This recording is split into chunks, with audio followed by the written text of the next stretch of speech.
What was happening to us on trade, not only with, if you look at it, not only with China, but China was by far the biggest abuser in history. I think it'd be very fair to say that Trump has stirred up the world order in his first 100 days. But I would caution against, making any conclusions. The stirring is one part, but the pieces haven't settled yet. And that's the key to this. The key is, where do the pieces eventually settle? You can't judge Trump on 100 days. You can't probably judge Trump on 6 months even. But where will we be in a year's time? That'll be more interesting.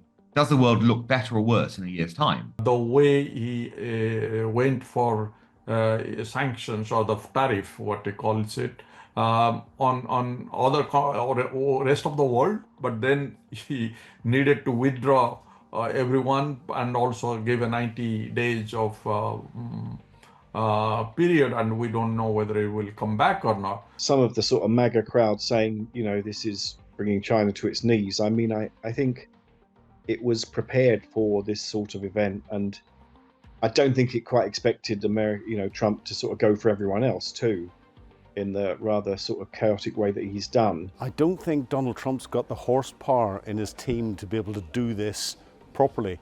And I've talked to a large number of people from different areas and asked who's the team behind it, who are planning it and making sure all the bits work, and they go, there isn't one, it's all Donald Trump.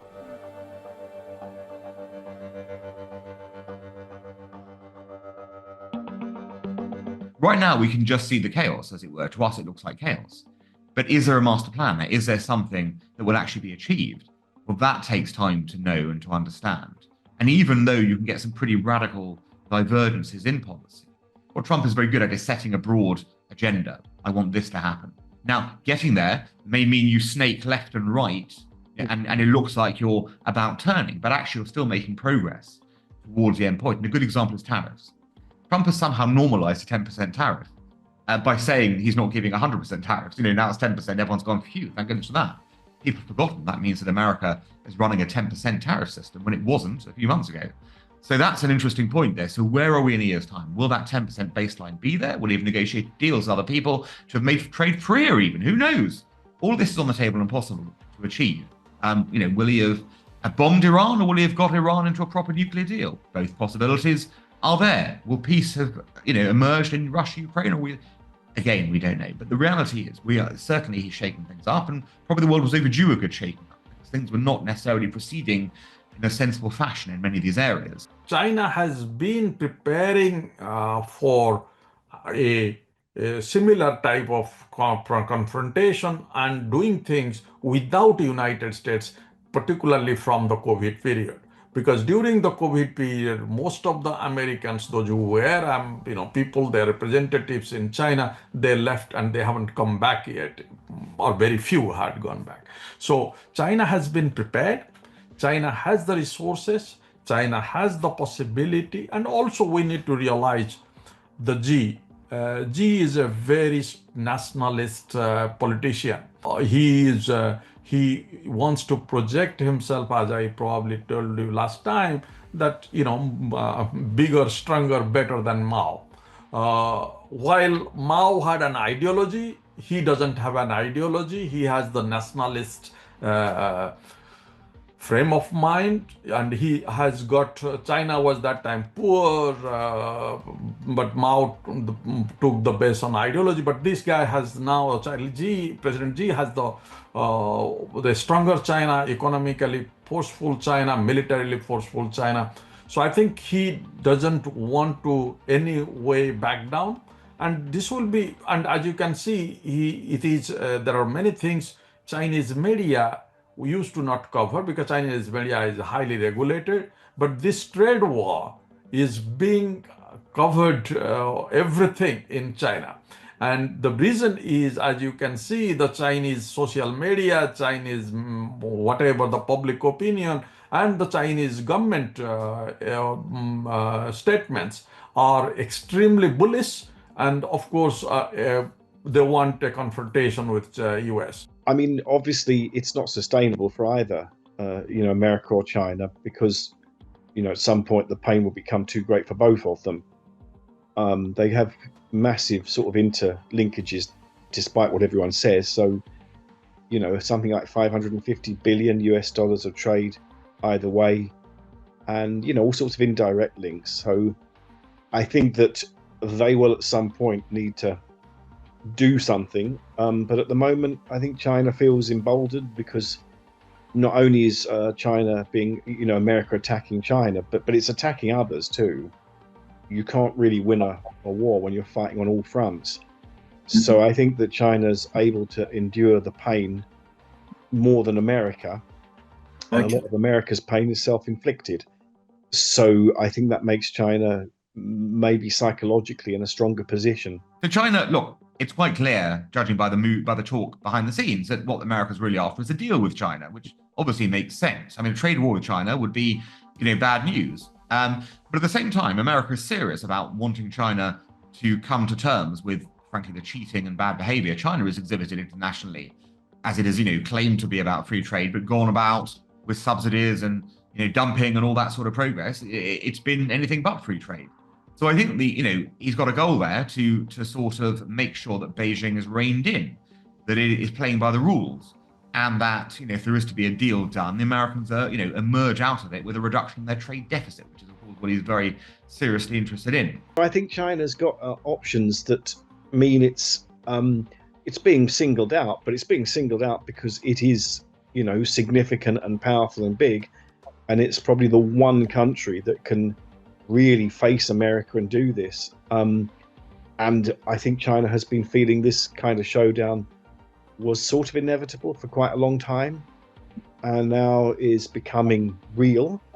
And they are as prepared as they can be for it, although it's still going to be very, very tough. They are not intervening or didn't go into Taiwan like Putin did in Ukraine. I think because it is again the way they want to show that there is not need for it. But militarily they are capable of it, but there is not a need for it in their long game, because still Chinese political leadership look very differently. The Putin looks at it, because Putin looks at it his only power, not his party. Whereas Xi looks at now his own survival, but also his party survival. Party colleagues also, all of them, they're those who are within the party, they also look at if Xi falls, they fall.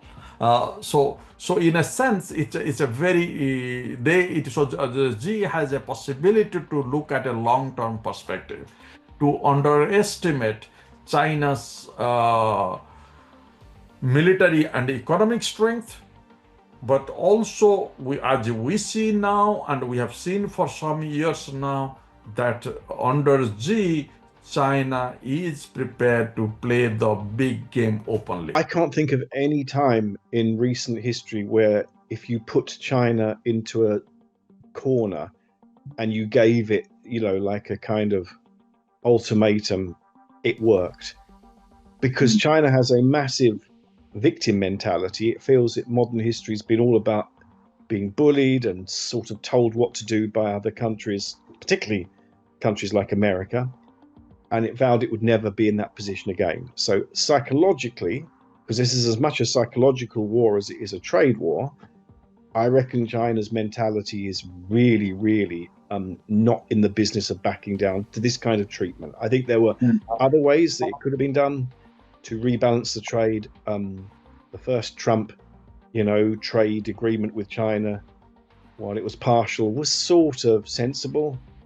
But this approach at the moment is probably picking on the worst and most difficult aspects of China's relationships with America and probably making them worse. Donald Trump is certainly stirring up the world order. And if we take any one of the things that he's involved in, whether it be trying to solve the Russia-Ukraine war, whether it be trying to solve the Middle East, whether it be trying to solve Chinese expansionism in Southeast Asia, whether it be the DOGE reforms that are going through all US domestic departments, the changes in the US Department of Defense, changes in US intelligence services, and then the economic sanctions that he's doing, trying to change things economically.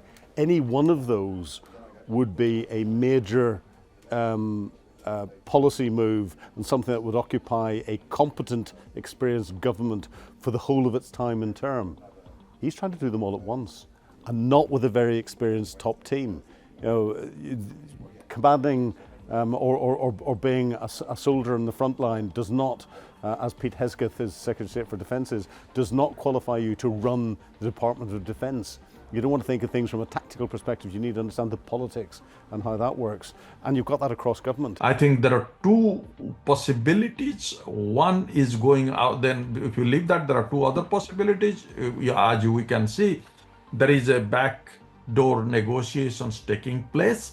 So there is a possibility that they will get some kind of an agreement where both sides claim victory. Trump can claim that he made this possible, and then and Xi can claim that Trump backed down. So somehow these two, this is one possibility which I think is most likely. The other thing will be that Trump soon will realize that the tariffs are really creating much more economic problems, and the way the household costs will be going up, and all these things which is U.S. will be facing due to its dependence on China, and so and once he was somehow convinced or forced by his